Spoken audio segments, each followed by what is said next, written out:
This is Dallas Cowboys Nation, and today I want to break down exactly what this moment means for the Dallas Cowboys as the NFL officially announces that Dallas will be part of the league's very first regular season game in Rio de Janeiro in 2026. And trust me, this is bigger than just a passport stamp on the schedule. And before we dive all the way into what this means for the Cowboys, for the locker room, and for the future of America's team on the global stage, make sure you subscribe to Dallas Cowboys Nation, leave a like, and drop a comment down below, because this community is where Cowboys fans come together to talk football the right way, with passion, history, and real analysis. Now, let's set the scene. The NFL has officially announced that the Dallas Cowboys will play in the first-ever league game hosted in Rio de Janeiro, Brazil in 2026. The venue? The legendary Maracanã Stadium, a cathedral of world sports that holds around 78,000 people, a place that has hosted World Cup matches, Olympic ceremonies, and now, the Dallas Cowboys. From my perspective, this isn't just an international expansion headline. This is the NFL choosing its most recognizable brand, the star, the legacy, the weight of America's team to carry the league into a brand new market.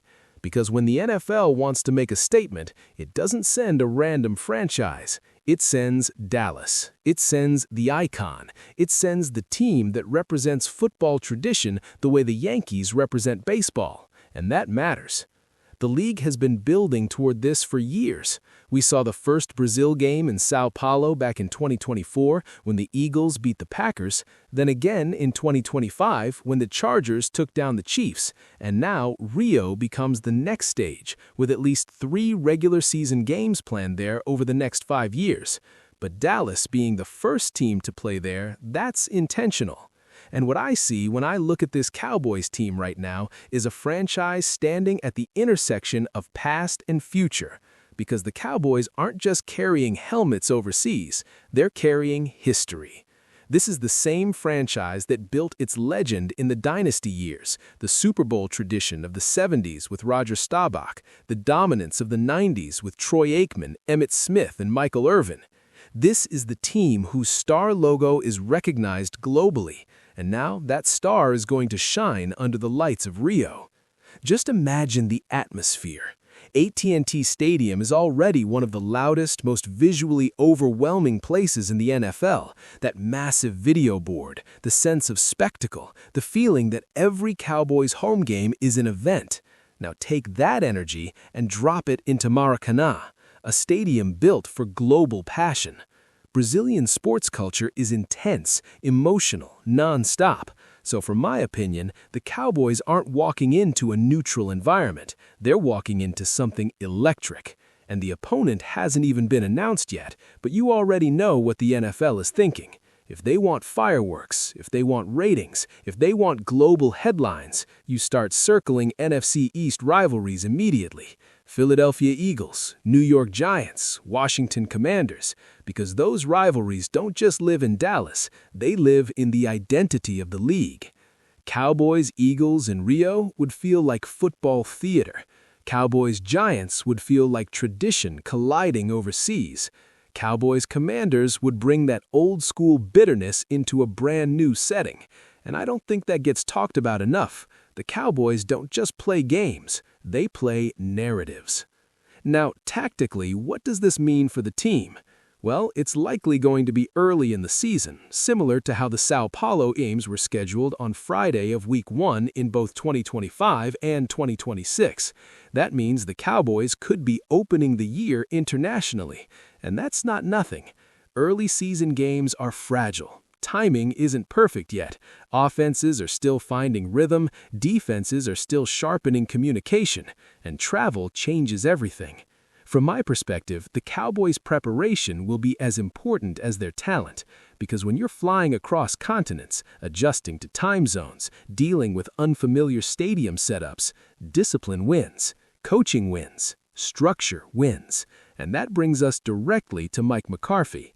McCarthy's offensive system has always leaned on rhythm passing, spacing concepts, and timing routes that allow Dak Prescott to operate like a field general. When the Cowboys are at their best, you see balance, not just throwing for highlights, but run-pass efficiency. In 2025, Dallas improved their red zone touchdown rate from around 52% the year before to nearly 60%. And that's the difference between field goals and finishing drives. That's the difference between winning tight games and letting them slip. And if you're playing in an international opener, finishing drives is everything. Dak Prescott is the centerpiece of that. And what I see when I watch Dak now compared to earlier in his career is a quarterback who understands the entire chessboard. He's not just reacting, he's anticipating. He's reading coverage disguises faster. He's controlling protections. And in my opinion, Dak's progression isn't about raw talent anymore. It's about legacy. Because Cowboys quarterbacks don't get remembered for stats. They get remembered for January. They get remembered for banners. Staubach wasn't just great because he threw touchdowns. He was great because he delivered championships. Aikman wasn't just accurate. He was immortal because he won Super Bowls. Dak knows that. And games like this, stages like this, they add to the story. Then you look at CeeDee Lamb. CeeDee has become one of the most dominant receivers in football. In 2025, he was once again among the league leaders with over 1,400 yards receiving and double-digit touchdowns. And what separates him is that he's not just a deep threat, he's a complete weapon. He wins inside, he wins outside, he breaks tackles after the catch. And if you're playing in a stadium like Maracanã, with a crowd that's going to be roaring on every snap, you need playmakers who thrive in chaos. That's CeeDee. And then, of course, Micah Parsons, the defensive heartbeat, the player that changes everything. Micah isn't just a pass rusher, he's a pressure package by himself. Dallas has built entire defensive concepts around his ability to line up anywhere. Edge, linebacker, even inside stunt looks. In 2025, Micah Parsons once again cleared 13 sacks, but the real stat is pressure rate. He's consistently among the top 3 defenders in the NFL in quarterback disruptions. And in my opinion, that's what makes Dallas dangerous. Because defense travels, pass rush travels. Crowd noise doesn't affect Micah Parsons. He is the noise. And that's where coverage disguises come in.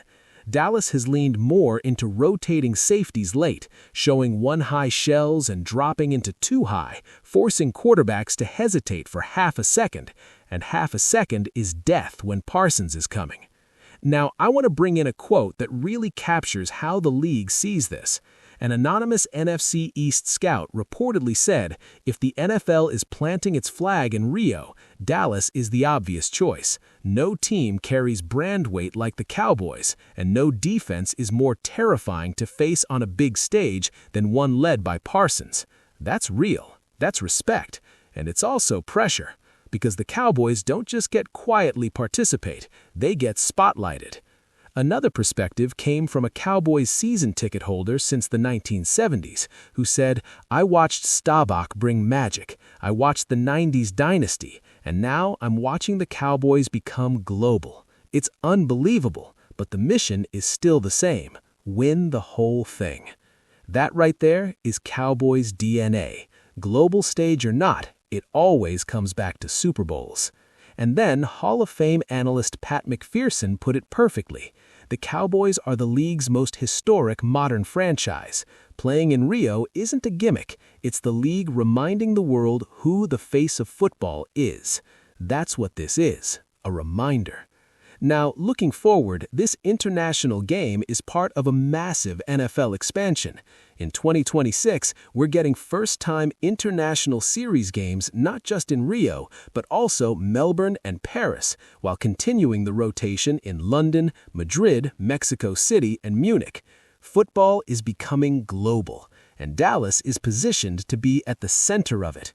From my perspective, that's both exciting and symbolic, because the Cowboys have always been bigger than Texas. They've always been bigger than one region. That star is worldwide. But at the same time, Cowboys fans don't care about being global champions. They care about being Super Bowl champions. So the question isn't just, can Dallas play in Rio? The question is, can Dallas turn moments like this into momentum? Can Dak take the next step? Can Lamb remain unstoppable? Can Parsons lead a championship-level defense? Can McCarthy's system deliver balance, efficiency, and postseason execution? That's the real conversation, because the Cowboys are stepping into history once again, not just as participants, but as the standard. America's team is going to Brazil, and the world will be watching. So, Cowboys fans, let me know down in the comments, who do you want to see Dallas face in Rio? Eagles, Giants, Commanders, or someone totally unexpected? Because one thing is certain, when the Cowboys step onto that field in Maracanã, it won't just be a game, it'll be a global Cowboys moment.